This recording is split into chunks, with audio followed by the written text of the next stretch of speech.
Hello and welcome, everybody. My name is John Strand, and in this video, we're going to be spending a little bit of time talking about what kind of core essential Nmap skills that you need to have in a section that I like to call the essential Nmap section of essential security. Now, this particular video, as always with our videos, is brought to you by Black Hills Information Security. If you're interested, we do network penetration testing, we do incident response, we do SOC services, bunches full scope security service shop. It is also brought to you by Anti-Siphon, Anti-Siphon security training. If you got this video and you kind of like it, you should probably check out our training. We are also the home of Pay What You Can training. All right, so with this is a little bit different than what I do in most of my videos, but we're going to go ahead and we're going to get started in this particular one. We're going to start by looking at why you should use Nmap and what is the installation of Nmap. So let's go ahead and let's start with the conversation. Why would you use Nmap? Well, if you're starting with computers at an absolute fundamental level, you need to understand ports and services. So between two computer systems, when they communicate, you're going to be sending packets back and forth between ports. Now, we aren't going to get into it too much here, but there's 65,536 ports times 2 on your systems for a protocol called TCP and another protocol called UDP. And Nmap allows us to remotely identify which of the ports are actually open on those remote computer systems. Now, that is incredibly powerful for you as a budding IT professional to try to identify if your services that you're trying to communicate are even up and running. One of the things you'll hear in the industry is it on, right? Like if you're having trouble with the computer system, are you sure it's turned on? This is kind of a way of saying, is the application you're trying to communicate with actually on and listening? So let's go ahead and let's spend a couple of seconds and let's jump into installation. The installation will actually be different for Linux and for Windows. So for that, I'm going to be using my handy dandy virtual machine that I use in my intro to security classes, intro to SOC core skills, intro to security, and intro to cyber deception. And I'm going to open up a terminal and we're going to run it as administrator. We got that running. Next, I'm going to drop down and open up an Ubuntu command prompt. And really, this is a Linux system, and I can zoom in for you all. This is a Linux computer system. I'm going to show you how to use it and install it on a Linux computer system and on a Windows computer system as well. On a Linux computer system, it's pretty easy. Most of the systems that you would use will have a package manager. In this example, I'm going to show you how to use it with APT. APT is just a package manager that springs from Debian-based computer systems. And most people that are just getting started, they feel really comfortable getting started with Ubuntu. And I became root to do this because anytime we're installing software, we need to become root. It asked for my password, and now I have this pound prompt. And that means I'm running as root. So now I can do apt-get install nmap, like so. And APT is going to go out and it's going to identify if I need anything to install Nmap. On my Linux computer system, it says I'm already at the newest version of Ubuntu. I'm running at 7.6 and 1 Ubuntu 5. And of course, these are all the packages that say they're not required. But usually you just go through the defaults with APT and it's going to install Nmap for you. Once it's installed, you type Nmap like so, and you can see some basic usage information on how Nmap works. Now, just for the record, this can be a little bit overwhelming, right? Like if you're going to spend some time looking at all of this stuff, it's crazy, right? Don't worry about this. We're going to get you to some really, really basic things that you can do with Nmap and get a tremendous amount of value out of it. There's a lot of stuff here for a lot of really, really advanced things that you can do with Nmap that don't really get used all that often in the industry as a whole. So that is how you install Nmap on a Linux computer system. On a Windows computer system, there's actually an installer file that you can download from Fyodor's website. So if I go to, I'll just keep my themes, start browsing. Thank you, Firefox, for allowing me to browse. And you just do a Google search for Nmap, right? And it's going to take you to insecure.org or nmap.org. So with nmap.org, you go right into it, gives you an overview. By the way, this website hasn't changed much in the past 20 years. It's crazy. And there's lots of good reference guides and things out there that you can play with and you can kind of learn about it and see that Nmap's been used in a number of different movies, which is pretty cool. But you want to go to the download section and you want to download for Windows, and then you can download the binary, right? So I'm going to download Nmap 793. And I actually have Nmap, but I'm going to reinstall it just for grins, for kids. A few seconds left. There we go. We now have it. Now I can open up the file, go through the Nmap installer. I agree to all of this. Sure. You don't have to worry too much about a lot of this stuff. There's actually, I'm going to zoom in and kind of run through some of the tools that it's actually installing. Nmap core files, just the stuff that's required for Nmap to actually run. Let me change and go to my full screen. Nmap core files are what's needed for Nmap to run. Register Nmap in the path. That means you can run it from the command prompt on a Windows computer system. The real magic that exists in Nmap, though, is actually the npcap drivers on Windows. These are the packet capture drivers that allows Nmap to basically sniff on the network adapter. By default, Windows doesn't make it easy. You can do some stuff with NetSH where you can do that, but this is a full driver that allows you to get more access to the TCP stack on a Windows computer system. Network performance, it's by default, network performance on Windows is kind of garbage. So especially when you're dealing with high speed scans with lots and lots of connections to tons of ports. Zenmap is a front end. I'm going to show you that here in just a little bit. We'll show you the GUI for it. NDiff allows you to do comparisons. This is important for you if you're running Nmap multiple times and you're checking for differences in your environment. This will allow you to do a difference. It'll say, these are the ports that were open on Monday. These are the ports that are open on Tuesday, and so on. NCAT is just like an implementation of Netcat. Interesting side note about Netcat. A lot of antivirus engines allow Netcat to run, and you can totally run NCAT as a full backdoor. And then nping is a tool that's like hping, an older version of the tool, hping and hping2. It allows you to do raw packet creation. And we can cover all of that a little bit later. We're going to install it to the Nmap directory. It's going to go through and install it. There we go. Screaming fast to get that installed. There we go.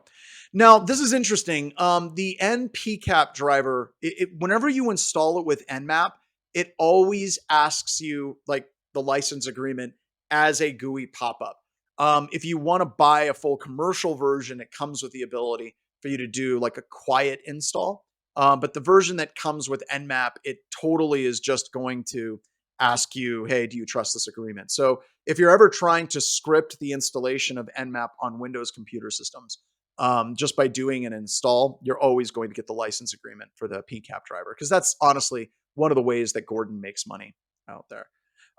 Do we want to restrict it to administrators only? That's kind of a sniffer. I'm going to go ahead and just do that. Support raw 802.11. I'm not going to do that here, but this will allow you, if you have the npcap driver, to run tools like Wireshark and allow you to sniff raw wireless traffic. So whenever you're thinking about traffic, you look at ports and services. If you're sniffing traffic, a lot of times you're looking at like 802.2, and I'll get into that in a different video that's out there. But 802.11 is really the wireless header. So it allows you to see what the wireless frames are actually doing. And as I said, it's not important for that right now. I just have it off. It's not that big of a deal.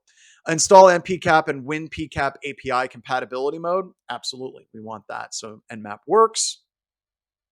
Really, if you just keep the defaults work just fine for most everything that you're doing. So it's deleting all of the leftover files. We're getting the driver set up.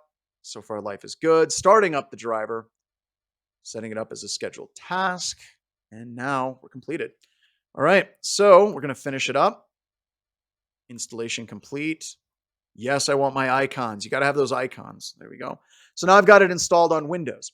Now, whenever you have it installed on Windows, it's actually installed in two different ways. All right, so it's actually installed in two completely separate, different ways. The first way is you have the Zenmap GUI, right? So I can double click the Zenmap GUI and we'll come back to this here in a second. And if you want to use Zenmap, you're absolutely going to have people online that'll give you a hard time and they'll be like, oh, well, that's just lame. You don't want to use the GUI. Look, if you're just getting started, damn it, use the GUI. I really like the GUI for Nmap. And one of the things I like about the GUI with Nmap is it gives you the command and then you can basically copy and paste that command into a command prompt. So that's one way that it's installed on Windows. The other way that it's installed on Windows is from the raw command prompt. So now I can run Nmap and really a lot of the exact same options that I get on my Linux system are the same options that I'm getting on my Windows computer system as well. So that's just a quick overview of Nmap and like how to get it, how to get it installed and how to get it running very quickly on your computer system. So next up, what do we got? Default $ scans, and pound scans. Now, this is actually pretty important. And the reason why this is pretty important is at its core, aside from the GUIs, Nmap can run in two different ways. So let me zoom back in here on my Linux computer system. If I'm running Nmap as root, it's going to do something called a SYN scan or a stealth scan. Some people call it a quick scan. And what that basically does is it will send a series of packets to a computer system. So I'm going to go ahead, I'm going to open up a Netcat listener here. And this is just listening on port 2222. So not a lot of crazy shenanigans going on. But I'm going to split the tab and I'm going to run a sniffer at the exact same time as we do this. All right. So I'm going to run TCP dump and I'm going to give it the interface is going to be my local loopback. And don't worry about this. Like I'm just running a sniffer, right? So if you're freaking out, don't. I'm just going to use this to articulate the differences in the way that Nmap runs. So now I've got Nmap running, I've got my TCP dump running. I have my port listener running on my Linux computer system. Now I'm going to do a quick Nmap scan and I'm going to specify the port. All right. So the port of my Netcat listener, and it's just a port listener. It doesn't do anything, but it's listening on port 2222. And I'm going to scan 127.0.0.1. And that is scanning myself. On every computer in the entire world, 127.0.0.1 is home. So if you see geeks wearing shirts that say there's no place like 127.0.0.1, that is basically a shirt that says there's no place like home. Whether you're a Linux system or a Windows computer system, 127.0.0.1 is a way that your computer can talk with itself. So I've set up a simple port listener on port 2222. It's just imagine you have 65,536 rooms. These are the ports, the pathways into your computer system. And I just open up a door, just listening on a port. It's not running a command prompt, can't hack it. It's just a port listener. And now I'm going to scan that particular port and it comes back and it says it's open. So you can see over here that we have three packets that were sent, right? The first packet that was sent was a SYN packet, okay? The next packet was a SYN ACK from myself responding. So Nmap will send a SYN packet to that port. It's like knocking on that particular port. It's like, hey, is this port open? And that port is in fact open. So my computer system responds back with a SYN ACK. So we have a SYN flag here, but this one you can see that we have a SYN and we have an ACK right there. And then Nmap immediately responds back with a reset. And it's just a way to kill that connection. All right. So with the SYN scan running as root, it sent 3 packets. Okay. It sent 3 packets. So I'm going to kill that and restart it. And what we're going to do is I'm going to kill my TCP dump. Remember, there was 3 packets. All right. So I'm going to go ahead and rerun TCP dump.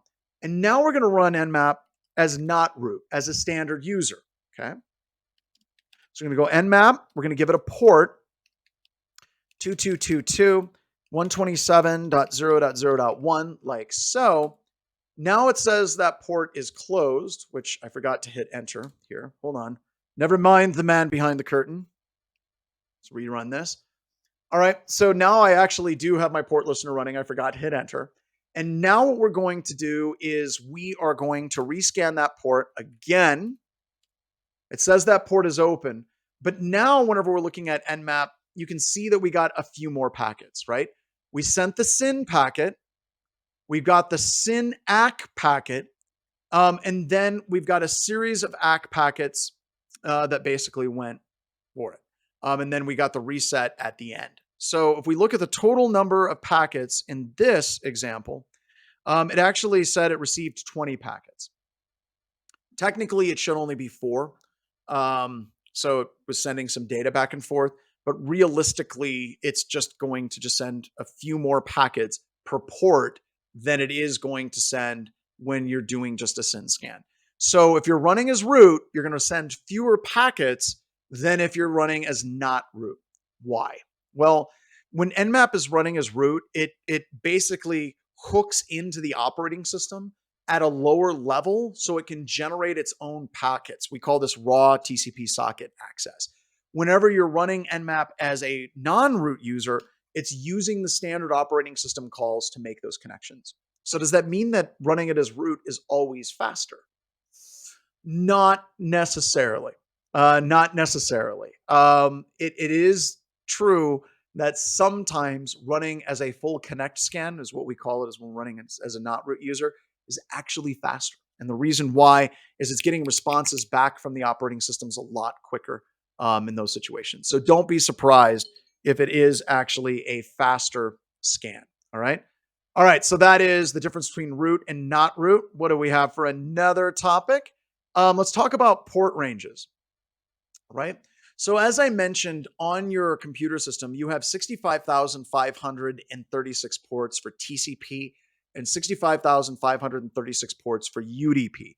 That's just kind of the way it works. And that has to do with when your computer is assigning ports, there's 16 bits, so 16 ones and zeros that reference what port is being used. And if you have 16 bits, then there's 65,536 possible values, because 0 is a possible value as well. So with Nmap, we can specify that port range. All right.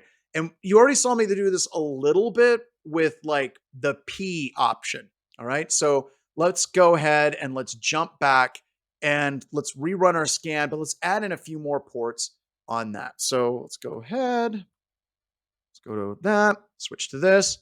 All right. So we already did it with port 2222. So I can listen on port 2222. And I'm not going to run my TCP dump anymore like that. Let's just kill that. And I'm also going to open up a listener over here with another netcat listener on port, let's say 2223. All right. Not that. There we go. 2223. So now in Nmap, I can give it a range of ports. And let me become root again. Like that. And make sure I hit enter on both of them. I did not. There we go. So we hit enter on this one. We hit enter on that one. So now if I want to scan that range, I can go Nmap, and now I can say scan ports 2222 and 2223 like that. And it's going to scan that range. And you see that it only has those 2 ports open. So now I can go a little bit deeper and I can say, well, I want you to go 2222 to 2230. And it's going to show those 2 ports as open, but it's also going to show the other ports as closed. All right. It's going to show those other ports as closed. I can add in the -- reason flag like that, and it'll tell me why it thinks that those ports are open and closed. So this one says this port is open because I received a SYN ACK. It means it got a response. It got an acknowledgement to its initialization sequence request packet that was sent. So we got acknowledgement on those 2 ports. The rest of these ports came back as closed because it received a reset value. It received a reset value from those computer systems, or from those ports on those computers, on those computer systems. So that is how we can specify a port range of what we want to look at for ports on computer systems. All right, what else do we have here? Let's go ahead and let's delete that. Let's talk about IP ranges. So a really, really basic way to do IP range is you can use the dash again. You can also use commas as well. So what we're going to do is we're going to run an Nmap scan and we'll give it a range. And this time we're going to run a scan against Google because I want to talk about a little bit about the legalities of how this stuff actually works. Because a lot of people get worked up about is it legal to scan the internet? And it turns out it is. The only thing that you're doing is you're identifying whether or not a specific service is listening on a specific system. And by the very nature of those services existing, we're just seeing if they're open and they're listening. So it's like you have a whole bunch of ports or doors that are open. We're just merely going through and we're knocking on those doors for a standard port scan. Of course, I'm not an attorney, even though I've been doing this for 22 years. But generally, by and large, you're not going to get into trouble by doing port scans. And I'll give you some examples on why I believe what I believe. Let's go ahead and let's do an IP range of systems. So I'm going to jump back to my virtual machine. And what I want to do is I want to scan some Google space. So I can do that in a couple of different ways, right? So I can go Nmap and I can give it a name like www.google.com, like that. And I'm just going to give it a single port. We're going to go -P80. I don't want to scan too much on Google because Google might shun me. And it's saying that, port 80 is filtered. Okay, let's go 443, like that. And it comes back and it says it's filtered. Why it's saying it's filtered, I have no idea. But now let's go ahead and let's just do a full scan against 8.8.8.8. And Nmap will work just fine if you run Nmap and you run it against an IP address. It's going to scan the top 1,000 ports by default. And while Nmap's running, if you're curious as far as let me change my screen. If you're curious about what Nmap is actually doing, you can hit the space bar and it's going to tell you what it's doing. So it says, I have finished no hosts. One host is up. And currently that one host is undergoing a SYN stealth scan. And it says it's about 82% done, 87. It's got 4 seconds remaining. It's just getting slower and slower and slower on those computer systems, right? So probably shouldn't have chose to scan Google, right? So we can do that, 90%, right? Wait for it. And I can actually kick off another scan against my Windows computer system, so we're not dead in the water. So I can get the IP address of my Windows computer system, like so. And my IP address is 172.18.112.1. And I can go back here and I can run Nmap and I can run it against my Windows system. And it's going to go a lot faster because that system is on the exact same network as the system that's actually running Nmap. So it's about 94% done. Takes a couple of seconds. Now it says SYN stealth scan. Don't think that it's stealthy. The SYN stealth scan was something that came out was named years and years and years ago because it wasn't completing the TCP/IP handshake. So people would call it a stealth scan, and it isn't. IDS systems, IPS systems, and firewalls will totally pick up on it these days. All right, so let's go ahead and just go to full screen. So with this, you can see that on my Windows computer system, I have port 80 is open, 135, 139, 445. All of these ports are open on my Windows computer system. Now, that doesn't necessarily mean that they're all hackable. I want to make that abundantly clear. It just means there's ports open. We can get into a little bit more detail with service identification scans here in a little bit, but that's just scanning a single IP address, right? So when we finished up our Nmap scan of Google, it came back and it said, okay, port 53 is open because that's Google's DNS server. And then we have port 443 is open as well because that would redirect us to Google if you actually try to serve to 8.8.8. We can do .0/24. Like that is another way to actually specify that CIDR range for that scan. And I'm not going to go through and scan all of Google for the specific range that it's actually going for on that. All right. So that is how you can identify ranges. And you can see one of the other videos where we're talking about TCP/IP, and we'll talk about CIDR. But basically, think about your IP address as like 8.8.8.0. And what that means is it's going to scan 8.8.8.0 through 8.8.8.255. So it's going to scan that entire range of systems that you specify there as well. All right. So we've got that talking about how we can specify ranges. Let's go ahead and let's go through. Let's talk about top ports. So by default, Nmap is going to scan the like top N ports, and by default, I think it's 1,000 ports is what it's going to scan. And the reason why is it's got to speed itself up. You don't want it to scan, you know, you don't want it to scan like I don't know, all 65,536 ports. Now, if you're scanning for something like PCI, you absolutely do need to scan all TCP ports. That's actually a requirement. It's less of a requirement for UDP. And the reason why it's less of a requirement for UDP is UDP scanning really doesn't work against most UDP services. Like there is no concept of state where I send you a SYN packet in UDP. That's not even a thing. Most of the different services that exist in UDP require you to respond back or send some application specific protocol payload data. So if I'm trying to talk to something like DNS that's going to resolve my name, yahoo.com, to an IP address, it actually requires that to look and feel like a UDP packet. So it has to have some payload to trigger that particular service. And when you're running these Nmap scans, we'll talk about -A here in just a little bit. You're going to see that it's going to scan some TCP and some UDP ports as well. So if I were to do top N ports with Nmap, like top 1 ports is probably going to be like port 80 or 443. So if I do top ports 1, top ports 10, it's going to give me a subset of those ports.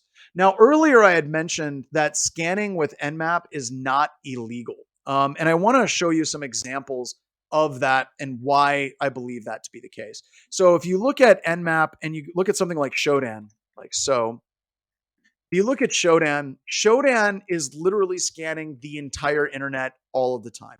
And they're grabbing banners constantly. So if I look at something like MongoDB, Shodan has already scanned a large number of these different systems and has identified Mongo database instances. So this is a company that makes their entire business off of doing port scanning and identifying ports and services of those computer systems. So that's relatively basic, right? So here's all the MongoDBs. They've already done port scans and they found 36,503 systems in China and 27,000. And they're doing a little bit more. They're grabbing not just the ports, but also the banners for those ports as well. And then there's other companies like Census, Census port scanning. Helps if I can spell, right? There we go. Census port scanning. You got census.io, and census.io is doing port scanning, but they're also, do you want to hear something wild? So they're actually doing things like port scanning, identifying service banners, and then they're actually identifying vulnerabilities for that as well. Which is kind of crazy. All right. So if you're freaking out and you're like, I don't know if I can do a port scan because it might be illegal and you might get law enforcement showing up at your door. Yeah, you're probably going to be okay. You're probably going to be okay doing that type of thing. So if we run Nmap, let's actually go back to my virtual machine. Let's go back to my virtual machine and let's just run the top ports.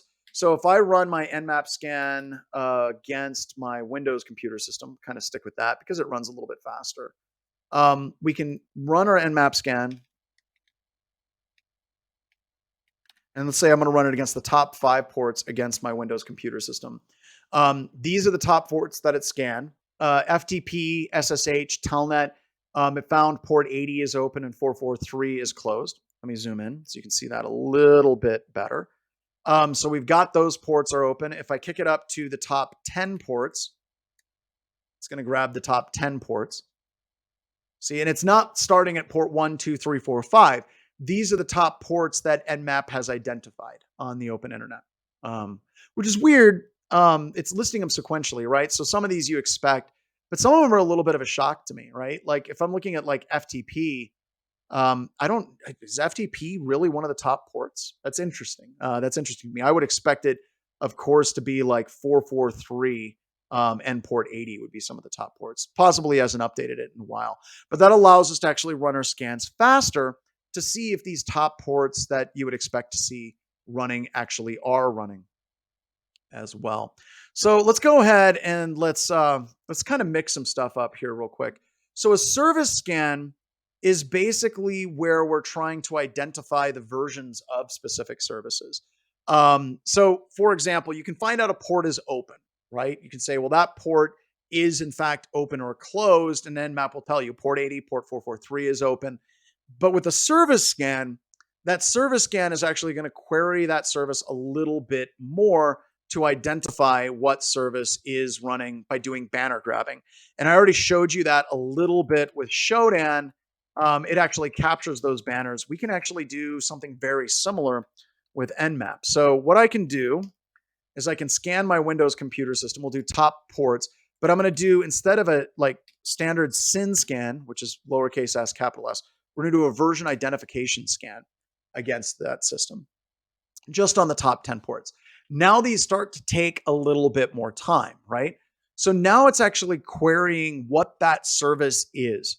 And it's not just guessing because it's port 80, but it's giving us a little bit more details as far as what that particular port and service is. So you can see here port 80 is open, and it's actually Apache running HTTPD, and this is the specific version of Apache that's running. If you look at NetBIOS SSN on port 139, it says it's Microsoft Windows NetBIOS SSN. So now we're actually getting some solid information about what those services are, not just saying it's a web server. We're now being much more specific, and it's saying it is a web server that is running Apache, and it's running this specific version of Apache as well. So that's giving you a lot more useful information. This is really helpful, especially if you're doing something like scanning through a firewall. The firewall may be responding to you, but you're not actually talking to the service on the other side. So it may say the port's open. So doing a service scan sometimes will tell you if you have a device that is doing some level of filtering for you as well. So really just super duper useful to identify what those services are. All right. So let's go back to this. What do we got next? Service scan, Nmap scripting engine. I'm going to kind of combine these two together with the Nmap scripting engine and with the -a flag. The Nmap scripting engine allows you to do more in-depth scanning than you would get with just a standard port scan or even a service identification scan.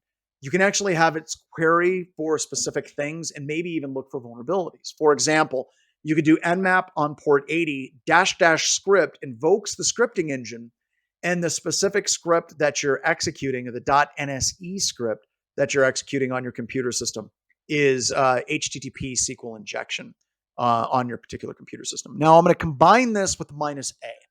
And the reason why I'm combining this with -a is because it's weird. Let me just show you real quick. So let's go ahead and let's delete my arrows, and let's go back here. And we're just going to do a quick thing. We're going to go like that. So these are a whole bunch of the NSE scripts that Nmap has, and you can invoke them by name. So you can do -- script, and you can invoke them by name. And there's a lot of scripts, right? And all the scripts on my system are stored in user share, right? So we've got method tamper, we've got open proxy, open redirects, checking for passwords that can be directly exposed through different ports and services with vulnerabilities. We can upload to VirusTotal the IP address that you're looking for. We can look for specific vulnerabilities. There is a lot of Nmap scripting engine scripts that you can run. And like right here, we got a whole category of them that are like Microsoft SQL, brute force, check the config, dump passwords, check for empty passwords. So really Nmap can actually be leveraged to the point where it is a full vulnerability assessment scanner on your computer system. But trying to run all of those is an incredible pain in the butt. So what we're going to do is we're going to run Nmap, but we're going to add Nmap, and we're going to do, instead of doing a version scan or a SYN scan, is we're going to do -a. Now, what does -a do? Well, to be honest, the short answer is if I do man Nmap like that, if I run man Nmap and I do a search for -a, go to the next one. Next one. Let me pull this up a little bit so we can see it a little bit better. Where is it? There we go. So he calls this an aggressive scan. And really, what this scan does is a lot of things. It's basically whatever Fyodor wants it to be. So the aggressive scan is going to do operating system identification, which I'm going to talk about. It does version scanning. It does script scanning for some scripts, not all scripts, just a handful of scripts. In fact, while I'm talking about this, let's go ahead and let's kick that off. All right. So it's going to do some scripts. It's not going to execute every single one of them. And it does trace routing, finding the number of hops that exist between you and the system on the other side. Now, he said right here, more features may be added in the future. The point is just a comprehensive set of options that you can run without having to memorize all of the different options that you're actually looking for. So if you're getting started, you just want to throw an Nmap scan to get a good overview of what an IP address is and how an IP address actually works, this is the way that you would do it. To be honest, you can run a quick and dirty scan, just Nmap IP address, gives you an idea of what ports are on that particular computer system. But if you want a quick and dirty and comprehensive overview of what that system is and what that system does, then you can use the aggressive scan options, and it's done. All right. So we fired off the aggressive scan, which is everything in the kitchen sink. I only ran it against the top 10 ports just to save some time.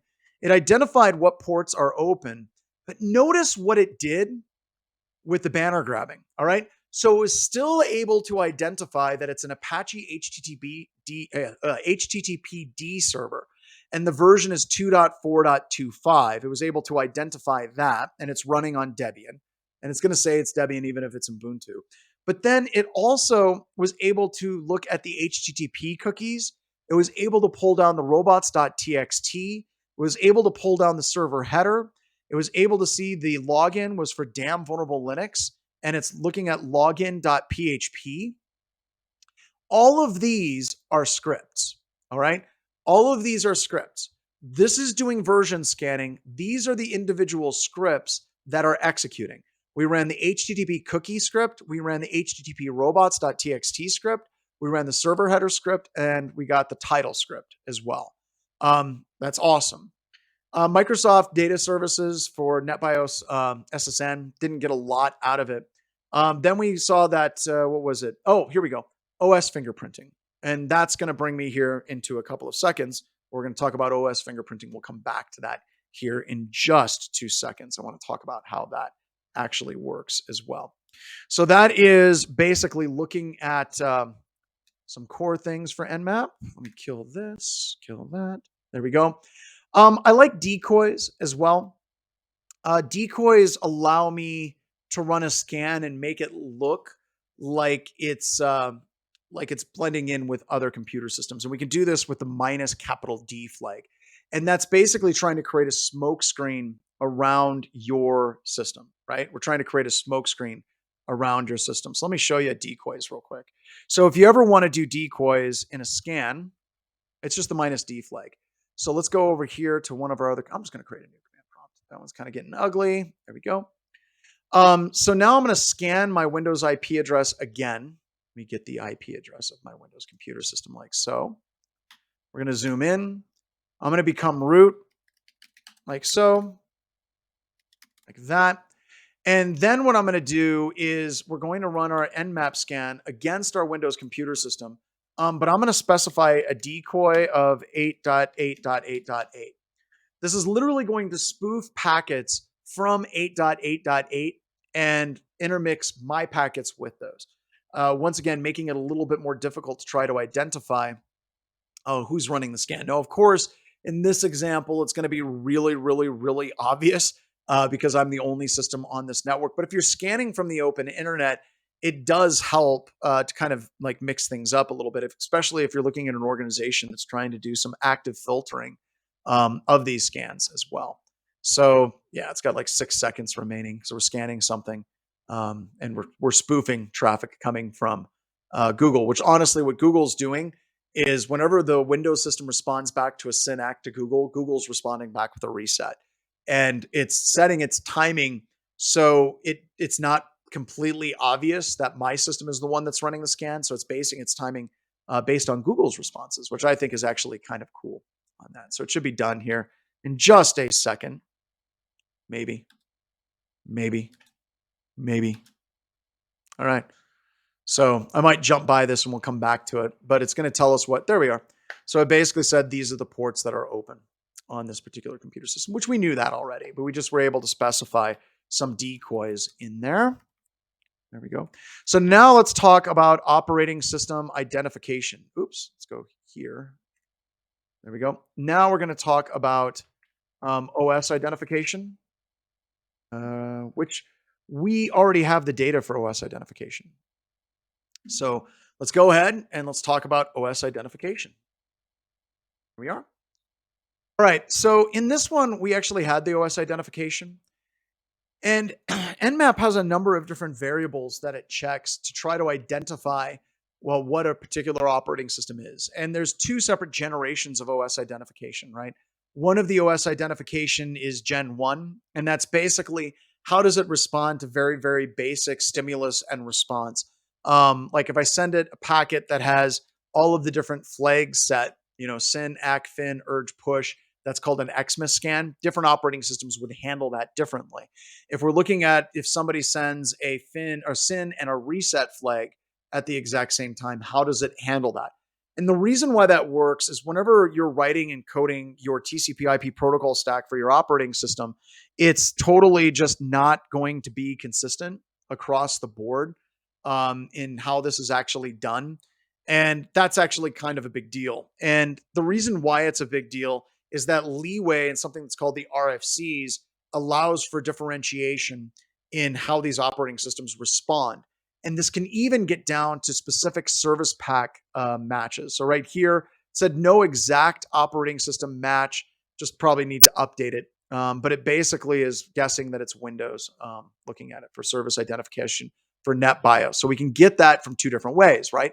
We can get it from trying to identify the operating system fingerprint, but we can also get that from looking at the services and trying to identify those services as well. Now, if you're picking up on it, this is kind of fun.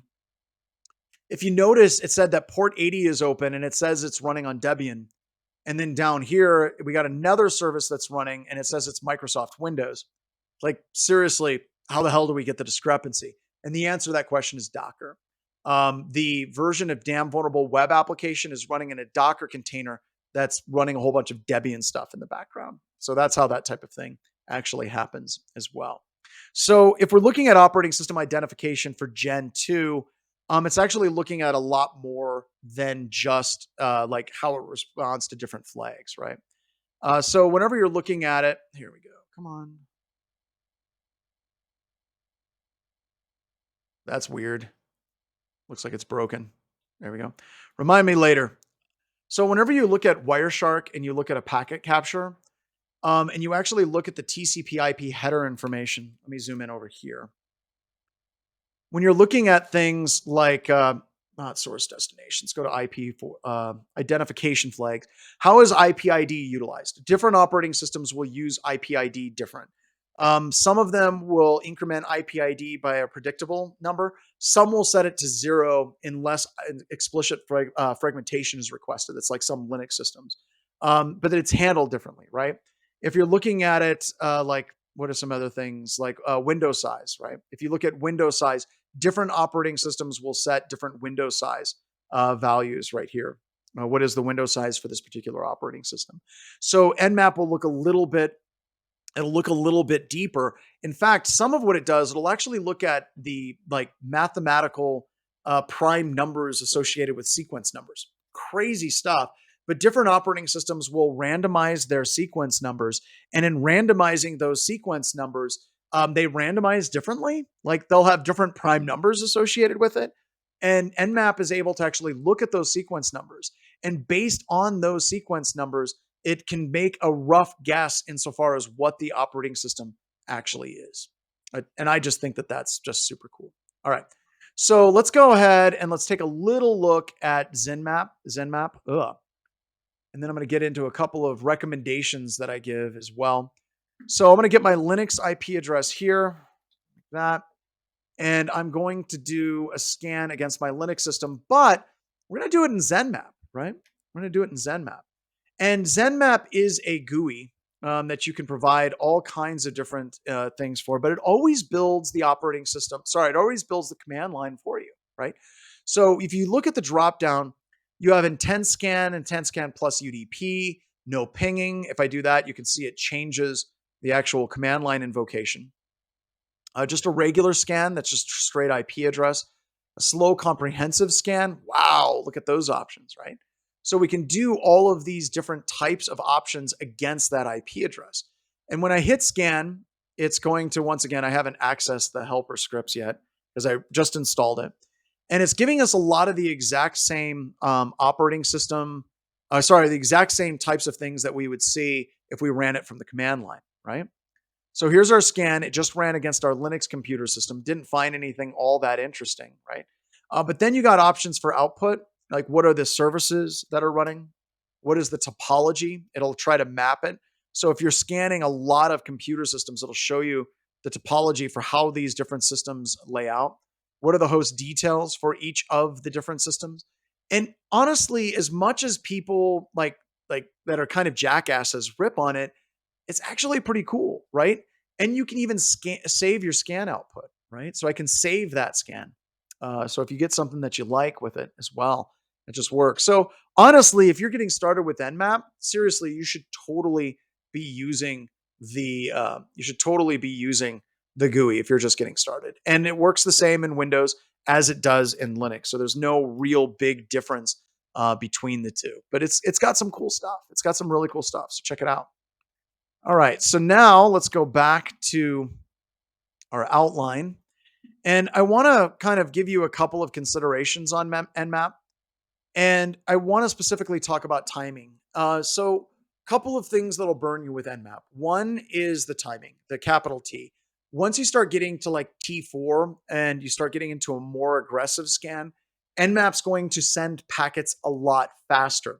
Now, it doesn't necessarily mean it's going to lead to a full DDoS of that particular computer system, but it does mean that you're going to be sending more packets. And usually, what's going to happen is you're going to end up dropping packets, especially if you're running from a Windows computer system down a VPN. In fact, I don't ever recommend you run Nmap through a VPN ever.